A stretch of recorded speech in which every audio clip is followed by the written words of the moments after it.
Assalamualaikum warahmatullahi wabarakatuh. Panda, Bunda, dan Ananda dimanapun Anda berada, saya mengulangi video yang pertama tentang ibadah andalan. Saya ulangi sekali lagi ya, apa itu ibadah andalan? Yaitu ibadah di luar ibadah wajib, namun kita lakukan secara terus-menerus, atau dalam bahasa Jawanya continue atau konsisten ya, dalam bahasa Inggrisnya ajak terus-terusan. Nah, Bunda, Panda, dan Ananda pastikan bahwa setiap anggota keluarga kita minimal punya satu ibadah andalan. Kenapa? Karena Rasulullah SAW mengatakan dalam hadis Bukhari, ibadah atau amalan yang paling dicintai Allah Subhanahu wa taala adalah ibadah yang dilakukan secara terus-menerus walaupun hanya sedikit.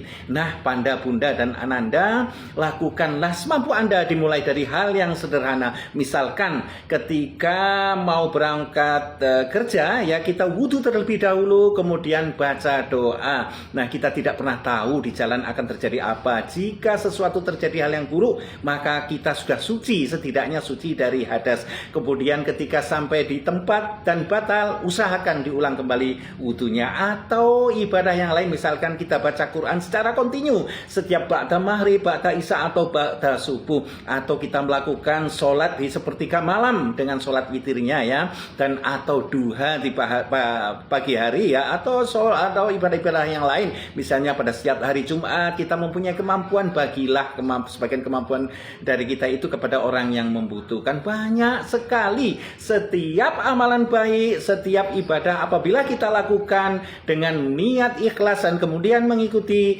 ajaran Rasulullah, tuntunan Rasulullah SAW, maka itu adalah suatu ibadah yang bernilai pahala dan poin, dan setiap pahala poin akan meningkatkan derajat kita di hadapan Allah Subhanahu wa taala. Begitu Bunda ya, pastikan setiap anggota keluarga kita punya ibadah andalan. Banyak ibadah andalannya akan kita lakukan, yang bisa kita lakukan maksudnya ya. Semoga keluarga Bunda sakinah, mawaddah, warohmah, sehat lahir batin, sejahtera dunia dan akhirat. Amin ya robbal alamin.